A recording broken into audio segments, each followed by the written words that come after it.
ஸ்ரீமதே ராமானுஜாய நமஹா. ஸ்ரீ ராமானுஜர் எந்த பேதமும் பார்க்கல தன்னுடைய சிஷ்யர்களா ஆக்கிக்கிறதுக்கு. எஸ்பெஷலி ஆண் பெண் பேதமே பார்க்கல. அவர் யாருக்கு ஞானம் இருக்கோ, யாருக்கு பக்தி இருக்கோ, யாருக்கு பெருமாளுடைய திருவடிகளையே நினைச்சிட்டு இருக்காளோ அவ ஆசைப்பட்ட அவர் தன்னுடைய சிஷ்யரா ஆக்கின்றார். அதாவது இங்க பக்தியும் ஞானமும் ரொம்ப முக்கியமா இருந்தது. அப்படிதான் ஒரு நாள் இவர் திருவாலி திருநகரிக்கு தன்னுடைய சிஷ்யர்களோட போயின்றிருக்கார். போயின்றிருக்கச்சு ஒரு இடத்துல எதிர்க்க ஒரு பெண் வரா. அந்த பெண் ரொம்ப படித்தவள் கிடையாது, அதாவது வேதங்கள் படிச்சு அந்த மாதிரி எல்லாம் கிடையாது.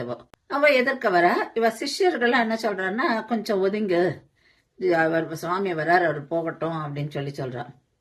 அப்போ அவ கேக்குறா அந்த சிஷ்யர்களை பார்த்து, நான் எந்த பக்கம் ஒதுங்கட்டும், முன்னாடி போய் போகட்டுமா, என் எதிர்க்க சுவாமி வந்துட்டு இருக்கார், ஜியர் வந்துட்டு இருக்கார், நான் அந்த பக்கம் போறதா இல்லை என் பின்பக்கம் போறதா, பின்னாடி திருக்கண்ணபுரத்துல சுவாமி சௌரியராஜன் அவர் எழுதியிருக்காரு, நான் அவருக்கு அந்த பக்கமா அவர்கிட்ட போட்டுமா, இல்ல என்னோட வலது பக்கம் திருமணம் கொள்ளை இருக்கு, அங்க திருமணம் கொள்ளையில தான் திருமங்கை ஆழ்வாருக்கு பெருமாள் திருமந்திரத்தை உபதேசம் பண்ணார்.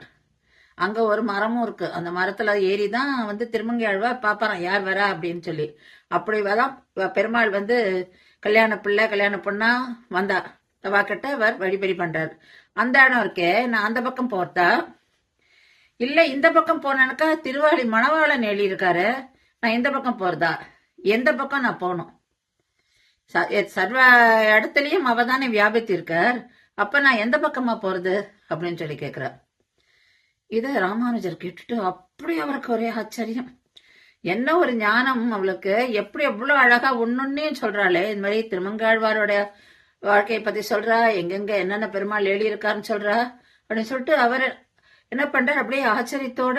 ஆனா அவருக்கு அவளுடைய அந்த பேசுற திறமை, அந்த ஞானம், இதெல்லாம் அப்படியே ரொம்ப சந்தோஷப்படுறார் அவர். அவ கேக்குறார், இல்லம்மா தெரியாம சொல்லிட்டா, சீடர்கள்லாம் மன்னிச்சிரு அப்படின்னு சொல்லி நீ எங்கேயும் ஒதுங்க வேண்டாம் அப்படின்னு சொல்லி சொல்றார்.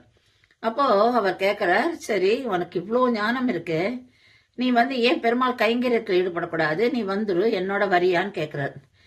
என்னோட சிஷ்யா வந்துரு அப்படின்னார். அவ ஒரே அவளுக்கும் ஆச்சரியம், இவ்வளவு பெரிய ஜீயர் சுவாமி தானே கேட்கறாருன்னு. சரி அப்படின்னு சொல்லி சொல்றா. அவருக்கு ஸ்ரீ ராமானுஜர் பஞ்சசம்ஸ்காரம் பண்ணி தன்னுடைய சிஷ்யா ஆக்கிக்கிறார். அவ அதுக்கப்புறம் ஆச்சாரிய கைங்கரியம் பண்ணிட்டு பகவத் கைங்கரியம் பாகவத கைங்கரியம் எல்லாம் பண்ணிட்டு தன்னுடைய வாழ்நாளை கடத்தினான். இப்படிதான் சுவாமி ராமானுஜர் இந்த பெண் என்ற பேதமின்றி எந்தெந்த பெண்ணுக்கெல்லாம் ஞானமும் பக்தியும் இருக்கோ அவளை மேற்கொண்டு மிளிர வச்சார்.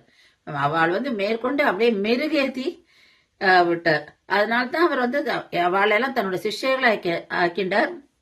அவளை இன்னும் கைங்கரியங்கள்லாம் பண்ண வச்சார். அதனால்தான் அவளை பத்தி நம்ம இன்னைக்கு தெரிஞ்சுக்கிறோம் அப்படின்னாக்கா, அதாவது இன்னைக்கும் அவளோட பேர் இருக்கு அப்படின்னாக்கா சுவாமி ராமானுஜருடைய கருணை தான். ஸ்ரீமதே ராமானுஜாய நமஹா.